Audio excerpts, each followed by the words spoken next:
I am Giuseppe Curigliano. Welcome to this educational activity on new and emerging agents in HER2-negative metastatic breast cancer. We will discuss about implications for current and future practice. I am joined today by Professor Rugo and Professor Peter Schmid. And the first topic we are going to discuss is treatment of HER2-negative metastatic breast cancer. Where do we go from here? So you know perfectly that breast cancer is not a single disease.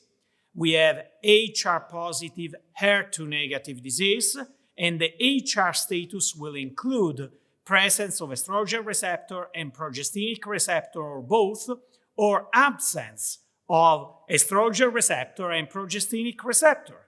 Of course, HER2-negative disease is defined according to ASCO-CAP, and we know perfectly that actually almost 80% of patients are HER2-negative. It's essential to understand that now we have a new clinical entity. It's not a molecular entity, but a clinical entity that is the HER2-low disease, because we have the potential, of course, to treat this patient population with an antibody drug conjugated.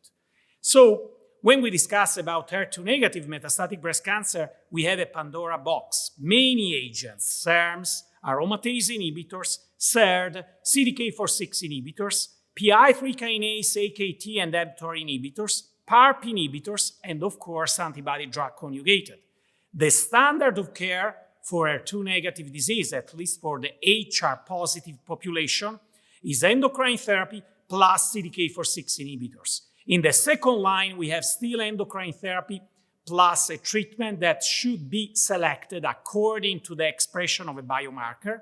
And finally, we have the use of antibody drug conjugated. So now I would like to turn to Professor Rugo and Professor Peter Schmid for a panel discussion. So I have the first question for Professor Rugo. So which are the challenges to treat patients with HER2-negative disease? Well, of course, this is a very broad question. We divide HER2-negative disease into hormone receptor positive and triple-negative disease.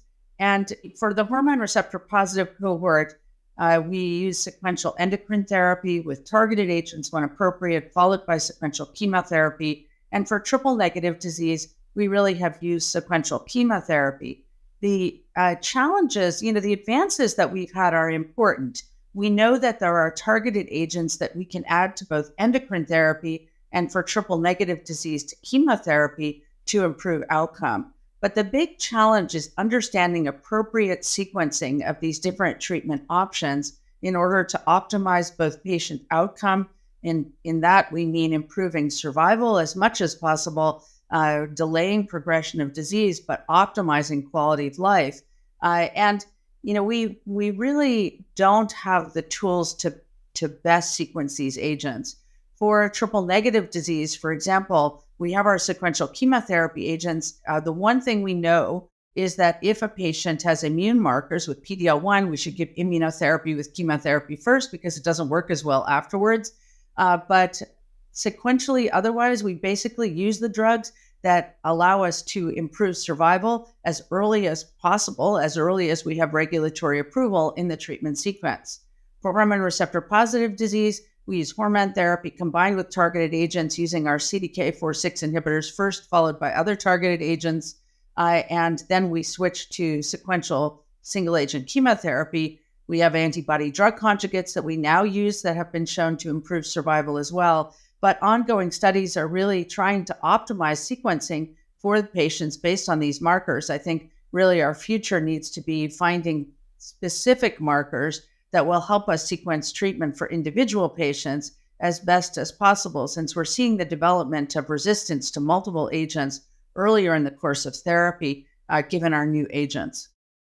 Thank you very much, Hope. So, Peter, across the spectrum of HER2-negative metastatic breast cancer, including HR-positive and HR-negative, can you provide an overview of what new agents we should be aware of and what are the approved indications? Thank you, Giuseppe. I think there are 4 or 5 different options. If you start with ER-positive disease, there clearly is a lot of development going on in trying to find better endocrine therapies. And it started with the development of all SERDs, the first compounds being approved, with most of the benefits seen in patients with ESR1 mutations. But it's going beyond that with SERANs, SERCAs, or PROTACs, different mechanisms of estrogen receptor targeting agents being in advanced clinical stages of development and hopefully coming through very soon. The second area, again, is around endocrine therapy in ER-positive disease, but that's focusing on the second drug we are adding to endocrine therapy. We spoke about CDK4/6 inhibitors. There's a number of drugs being in development, and some of them already approved, targeting the PI3K, AKT, mTOR pathway. We've approved drugs for targeting PI3K and mTOR, and we have interesting data with AKT inhibitors where we would expect those drugs to be approved in the not-too-distant futures. Again, with developments ongoing in novel PI3 kinase inhibitors, which try to be more effective and slightly better tolerated than the existing drugs. We will move on to ADCs later on, which play an increasing role in both ER-positive and triple-negative disease.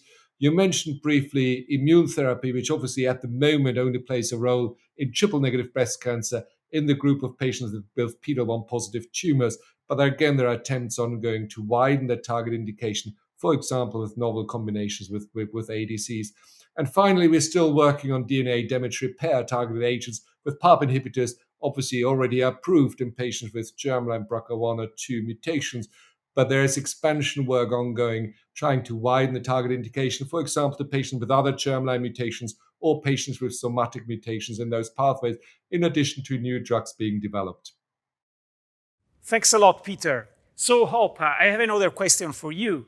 How do you identify the optimal treatment for HER2-negative metastatic breast cancer? This is a huge challenge for us. I think, we have the standard of sequential endocrine therapy, then chemotherapy for HR-positive disease, and sequential chemotherapy with that caveat that the patients who have the immune marker PD-L1 receive immunotherapy in the first-line setting. So then what do we do on top of that to identify the optimal treatment for each patient? For patients who have triple-negative disease, we're definitely looking now at this sort of HER2 low category that we poorly understand and apparently poorly identify as well, in order to identify specific ADCs that we might be giving patients. And the same is true in hormone receptor positive disease when we get to the chemotherapy option.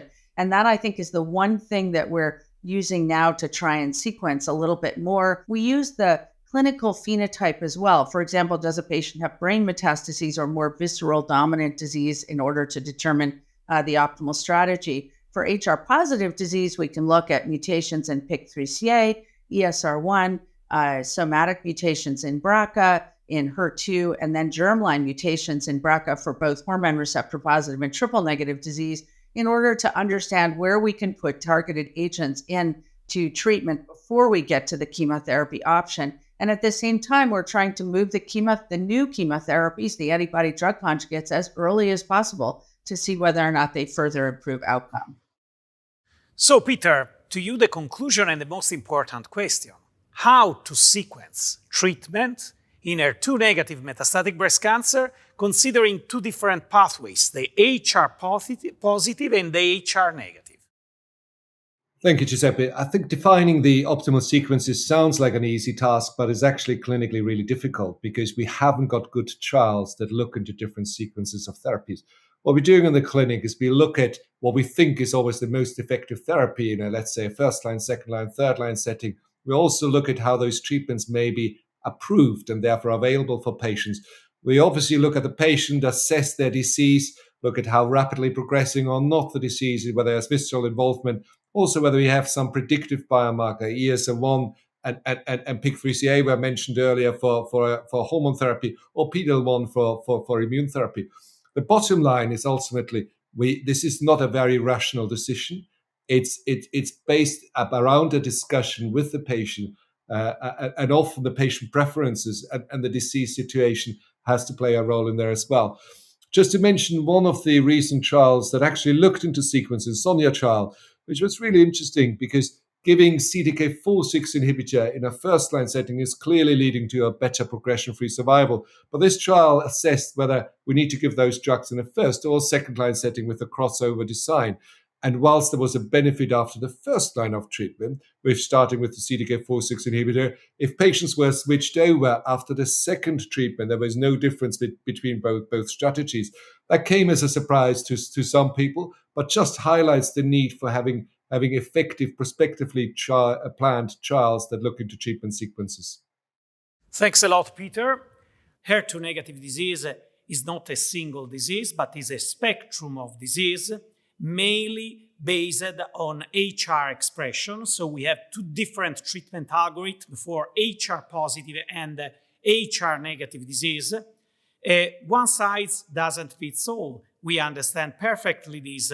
We have an emerging number of new treatments, and the main question is how to select them according to the magnitude of clinical benefit.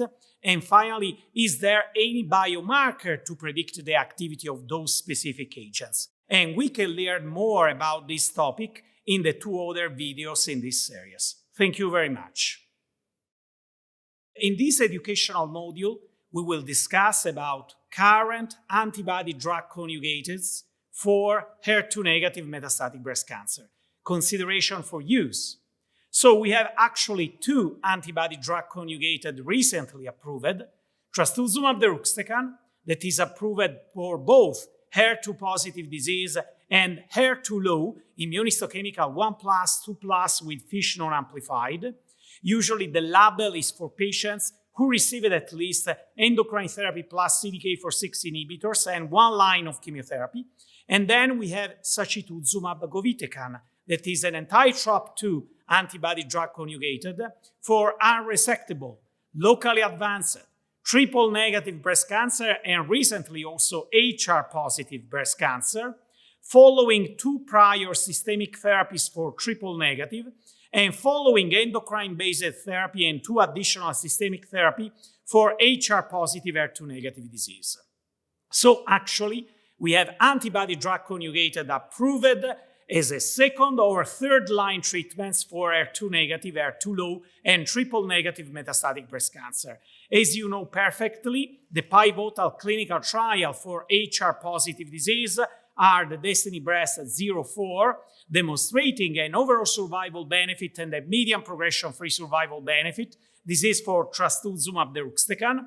For sacituzumab govitecan, we have the ASCENT trial demonstrating a progression-free survival and an overall survival benefit in the triple-negative disease, and the TROPiCS-02, demonstrating a median progression-free survival improvement and a median overall survival for HR-positive HER2-negative disease. The spectrum of toxicities is completely different. We have some class drug toxicity that is related mainly to neutropenia, leukopenia, and gastrointestinal toxicity like nausea and vomiting. And then we have specific side effects related to any of the single ADCs. ILD is the most common toxicity of trastuzumab deruxtecan. The incidence in the DESTINY-Breast04 is between 12% and 15%. And for sacituzumab govitecan, we know perfectly that diarrhea is the most common side effect. Usually we have 51% of patients with neutropenia, and with the grade 3 or more diarrhea, we have close to 10% of patients. Of course, we need also to understand that we can manage this type of toxicity. So I will start with the first question for Professor Rugo. So how do you identify patients with HER2-negative metastatic breast cancer that may benefit from an antibody-drug conjugated? Is there any biomarker, Hope? It's such a great question. I think the one thing that we have today is that there is an antibody-drug conjugate for everyone, which is great. So basically, we have for a triple-negative disease, we have the phase 3 ASCENT trial. No specific selection required other than having hormone receptor negative, HER2-negative disease. So that's great because we don't need the further selection. For patients who have hormone receptor positive disease, we're also thinking about whether or not their immunohistochemistry for HER2 is low, so to speak, 1+ or 2+ without gene amplification. And then we're really making a decision about the sequencing of antibody drug conjugates do we use trastuzumab deruxtecan first, followed by sacituzumab govitecan, which I think is really what the approach right now, because the approval of trastuzumab deruxtecan, which is given every 3 weeks, is in the second and third line, whereas sacituzumab govitecan for HR-positive disease is later line. But then there's a group of patients who don't have HER2 low. We know that about 2/3 of HR-positive disease are HER2 low, so we have a third of patients who are really IHC 0. And in that situation, if we've never seen a HER2 low finding, we would use sacituzumab govitecan. So we're really, as I said, I think that all patients in this setting, when we're giving chemotherapy, so we still use hormone therapy with targeted agents sequentially first, all patients can potentially benefit from treatment with one of our 2 approved antibody drug conjugates. And then in the US, we're generally using both agents, at least in some sort of sequence, whether you sandwich it with another drug in between or not. We really don't know what the benefits are, but there are a number of sequencing studies that will help us understand the benefits of these agents given one after the other or with treatments in between. Thanks a lot, Rob. So exciting new agents, but a new spectrum of toxicities. So Peter, what are the key side effects of antibody-drug conjugated and how to manage them? Yeah, a really important point, Giuseppe. The first thing to say is really with these ADCs, we have to all get to terms with new side effects. We have had to learn that the side effects can either be driven by the target or by the payload, and you can't just conclude that one ADC has side effects or the other, a similar ADC may have the same side effect profile. If you look at sacituzumab govitecan, the key side effects in clinical practice are neutropenia and diarrhea. But actually, over the years, we have now learned how to manage those side effects optimally, for example, with GCSF, but also when you look at diarrhea, for example, with loperamide co-medication. And in reality, that can be very well managed. Similarly, with trastuzumab deruxtecan, we have identified ILD probably as the side effect most people are most nervous about, interstitial lung disease. So a form of pneumonitis, again, where we've learned how best to monitor and intervene and therefore manage those patients optimally. But of course, there are side effects beyond that. For example, for trastuzumab deruxtecan, we have cardiotoxicity as we have with all drugs that target HER2, and we have very well established ways of monitoring and dealing with this. We also had to learn that the timings of those side effects with ADCs are slightly different to what we know with chemotherapy. For example, nausea is one of the side effects we had to learn how best to manage with both sacituzumab and trastuzumab deruxtecan, and can be slightly longer than with some chemotherapy, but again responds very well to our antiemetic therapy. Thanks a lot, Peter. So we discussed about diarrhea, neutropenia, inflammatory lung disease, hope. So how many times should you monitor the patients? Which is the number of access to the day hospital in order to manage these type of side effects?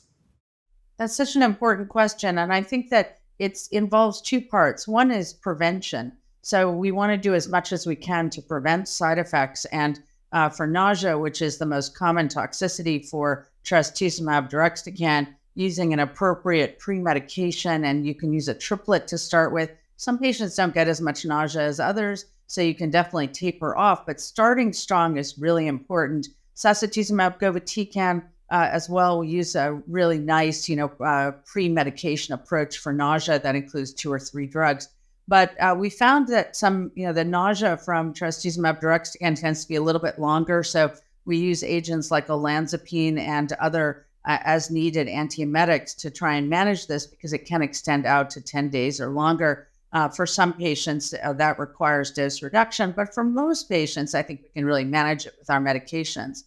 For the other side effects, it's really a big issue in terms of monitoring. So for sacituzumab govitecan, it's neutropenia and diarrhea, and we generally tend to tell patients to report in for the diarrhea so that we can manage it expectantly, as Peter mentioned earlier. And then for neutropenia, we're generally checking when patients come back in for their infusion, since we have a day 8 timing as well as coming back to the next cycle. But patients who've had neutropenia requiring growth factors in their prior cycle, we tend to use growth factors up front. And we use the long-acting pegfilgrastim after day 8, sometimes to replace all of the short-acting drug. T-DXd really, I think trastuzumab deruxtecan provides the biggest challenge in terms of monitoring because we want to find interstitial lung disease early, pneumonitis, before patients are symptomatic. So it's important to understand risk factors, multiple lines of treatment, renal insufficiency, hypoxia, and to do your scans really concordant with your risk. So we do CTs, and it can be a non-contrast diagnostic CT of the chest every 6 to 9 weeks starting. We know that almost all ILD will show itself in the first year after starting treatment and be less frequent afterwards, but that mortality is a risk. So this monitoring is really important in order to understand which patients have ground glass opacities, hold drug, and use steroids early. And I think that makes the biggest difference in improving outcome for our patients. Thanks a lot, Rob. And now a final question for Peter. So you are a pioneer in combination treatment of ADCs plus other agents like immunotherapy. So what we are learning about the management of these side effects, and can you specifically a discussion on the potential combination of ADCs with other agents and the management of synergistic side effects?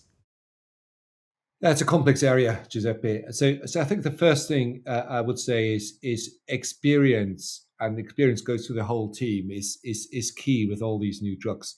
And as we learned, for example, in the past with HER2-targeted therapies, when 20 years ago we were anxious about some of those side effects, now it's really routine and driven by everyone in the team. The same we are learning with ADCs. As the teams get more and more experienced, we are getting better at detecting those side effects early and intervening very early. And those are the two key things: early detection, early intervention. We've learned the same with diarrhea, for example, with sacituzumab, with nausea across all the ADCs. That's for me really a key point. Now, if you want to combine different drugs, which is obviously not the currently approved indication, but for example, immune therapy ADCs, those trials are ongoing and the early data are really exciting. It is coming back to the same thing. But it gets a bit difficult knowing which of those drugs may drive a side effect. And experience comes in, but also rational strategies, which one to tackle first. And early detection, early intervention are key. Ultimately, I think we will make those combinations work in the same way as we have learned how to make single agent therapy with these novel ADCs work very well. Thanks a lot, Peter. So exciting times for HER2-negative metastatic breast cancer. We have new antibody drug conjugated that dramatically improved median progression-free survival and overall survival in both HR-positive and HER2-negative disease. Of course, new agents, new side effects. It's really essential to remember that we can manage the side effects and we can improve the outcome of patients. Of course, you can learn more about this topic in the 2 other videos of this series. Thank you very much. We will discuss in this educational module about emerging ADCs for HER2-negative metastatic breast cancer, the future trends. We have many new ADCs that are really exciting. The first one is an anti-TROP2 ADCs, datopotamab deruxtecan. And actually, there are ongoing 3 registration trials. The TROPION-PanTumor1 for relapsed or refractory unresectable metastatic breast cancer. Finally, of course, some preliminary data have been presented for both HR-positive and triple-negative disease. Then we have the TROPION-Breast01 and the TROPION-Breast02. Again, both of them, the first one for HR-positive HER2-negative breast cancer who received 1 or 2 prior lines of chemotherapy, and the TROPION-Breast02 for locally recurrent inoperable metastatic triple-negative breast cancer, not candidates to anti-PD-1, PD-L1 inhibitors. Then we have another antibody drug conjugated that is the cetamab vedotin. A phase 3 is actually ongoing for HER2-low locally advanced or metastatic breast cancer that received a previous treatment with anthracyclines and 1 or 2 prior chemotherapy regimens. We have also ladiratuzumab vedotin. Some phase 1 trial data have been presented for both HR-positive and triple-negative disease with interesting data of activity, and patritumab deruxtecan, the anti-HER3 antibody drug conjugated.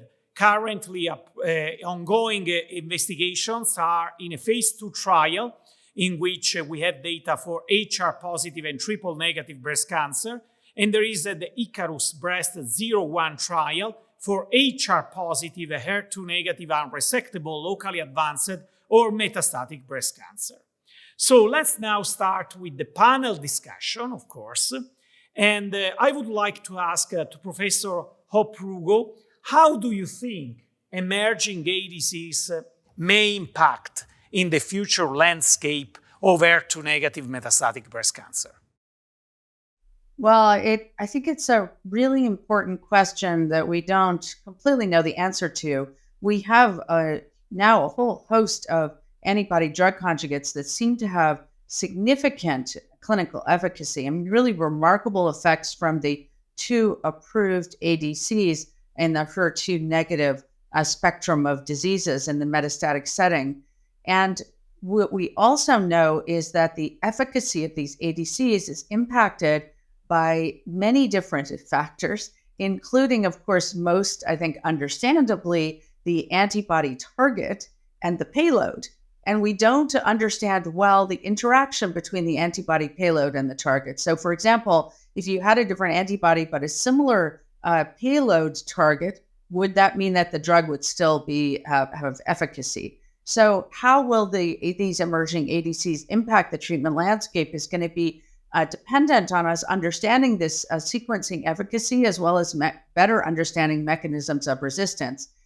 Right now, I think that where I see this is that ADCs may largely replace standard chemotherapy as we move these drugs into the early stage setting and earlier in the line of therapy for metastatic disease, and that what we're going to have to do is to understand which is the best foot to put forward first. And we don't understand that now. And so we're going to need additional tumor and patient factors to understand how to sequence these drugs. But I really feel like we're going to be able to overcome large issues relating to resistance with the host of drugs we have. More is better, and hopefully cure more patients with high-risk breast cancer. Thanks a lot, Hope. So for Peter, I have this specific question. This is a question more related to area of clinical research. So which is the rationale to combine ADCs? And finally, in your opinion, which is the best way to overcome resistance related to the payload or to the target, of course? Thank you, Giuseppe. Interesting 2 questions. The first around combinations. Again, the hope is always that we increase the efficacy, obviously, but there are different strategies that are being pursued. I'm actually quite enthusiastic about the combinations with immune checkpoint inhibitors, and we'll explain in a second why.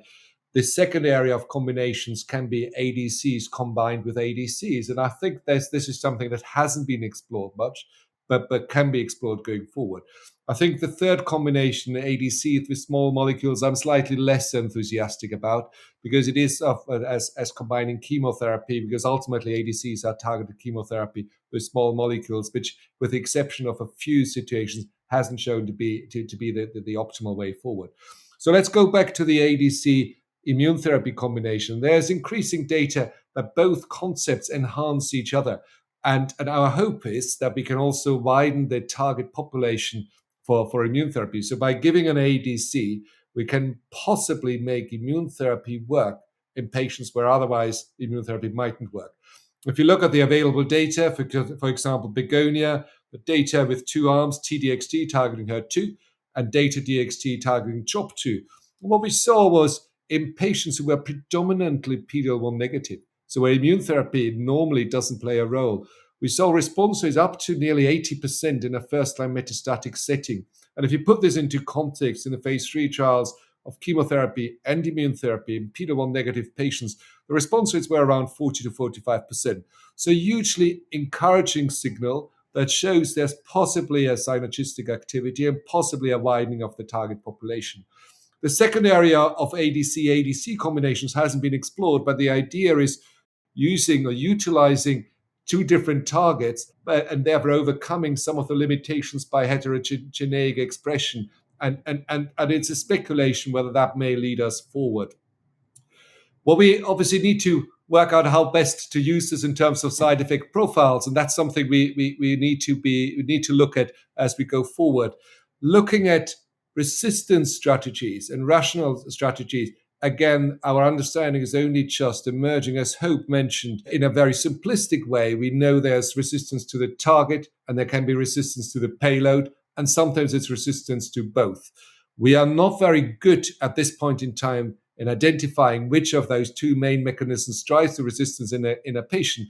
But I'm confident that we will make progress there and learn this, and this will guide us to have, for example, a rational strategy of a TROP2 ADC followed by a different TROP2 ADC, or a switch from TROP2 ADC to a HER2 targeting ADCs. And I think that will come as more and more of those agents become available.